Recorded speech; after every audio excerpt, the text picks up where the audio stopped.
This is a funny mouthpiece. It's my Olds 3. Now, if you have any predisposed notions of, oh, it says 3 on there, it probably feels similar to a Bach 3, get rid of those now because those two are nothing alike. This was an old unwanted mouthpiece that had been sitting in a drawer in the band room for years that the band director actually let me have. He took a look at it and went, dang, you could play some high notes on that thing. Now, I didn't know what that meant at the time because I saw the 3 and I went, oh, this is probably right up my alley. No, not at all. So this is actually the closest thing I own, besides my Jettone 10S, to a lead mouthpiece. It is tiny. There is no other word for it. The cup diameter between the two parts of the rim here is less than 16 millimeters. I mean, it is the size of like a Bach 11 or 12, I would say if I had to make an educated guess. The cup is a D or an E on the Bach scale. It's very shallow for my liking. The throat has got to be at least a 28. I mean, it is tiny. Everything is just tiny on this mouthpiece.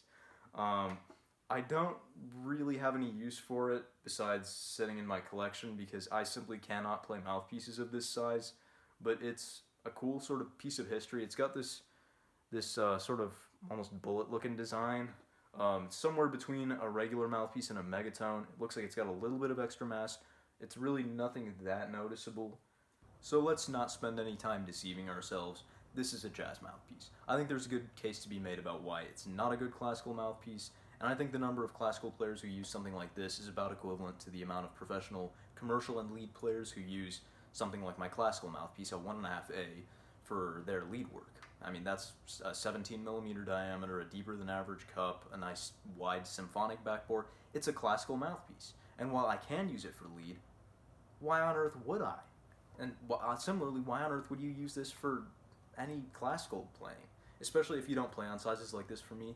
It's going to choke off your low register, your sound's going to be annoyingly bright, and it's just not a good time.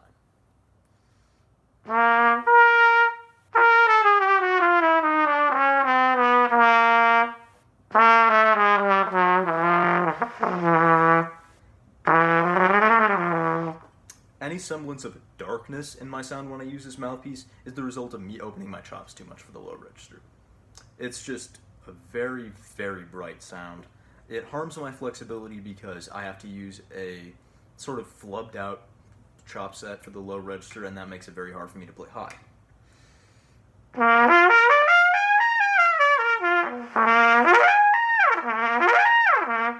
It is basically two different sets for the lower and higher register, and especially for things like solo chair and jazz where you're doing crazy bebop licks that go from down in the basement to up there in the sky, it's not a good choice if you're used to larger equipment. So, jazz, it really depends. Let's play something that's like middle register, nothing too high.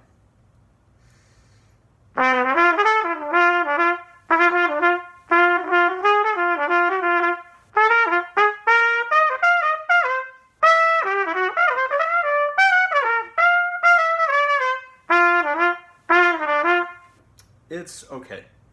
If you stay more or less in the middle register all the time, I actually kind of like the sound for jazz, but flexibility is hard. If you're trying to play something darker in a jazz combo, it's really not for you. So jazz combo,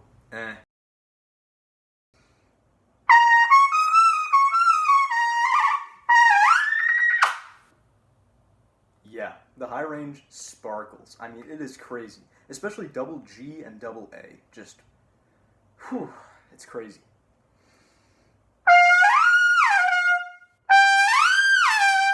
So if you're into smaller diameters, this definitely is something to look at if what you're looking for is a lot more sizzle in your sound for lead playing and soaring over the top of an ensemble. A couple things to note on this mouthpiece though. One, it's not going to make you play any higher. If what you're looking for is a mouthpiece that'll give you high notes, stop trying. That's what practice is for, not equipment. Two, it takes a very specific approach to get the proper sound out of this mouthpiece, and that involves a lot of the time for many players just using less air. If you try to use a lot of air on this mouthpiece, it backs up on you. It's not fun to play. You start to play it very inefficiently. You get air pockets building up in your chops if you try and push through too much through it at once. Because this is a small throat, this is a shallow cup with a really small inner diameter. It can't take very much air, certainly not as much as like my 1.5A.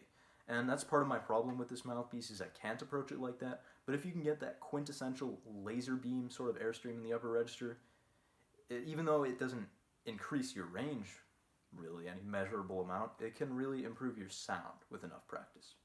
All in all, the Olds 3 is a very niche mouthpiece. You should only really use it, and I say should, take it with a grain of salt. You should only really use it in a big band setting. Some people in the comments section are going to tell me how well they could make it work in a classical setting. That's okay. If it works for you, go for it. Play third classical trumpet on this mouthpiece. I can't do that. I could only make use of this as a lead mouthpiece, and even then it's too small for me. But the reality is there's a lot of players out there who like smaller equipment, and this is definitely something to check out. It's honestly pretty comfortable for a smaller size. There's plenty of padding to speak of here on the rim, so it's good for long, really tiring shows. And while I personally am not accustomed to it, this might work wonders for some people.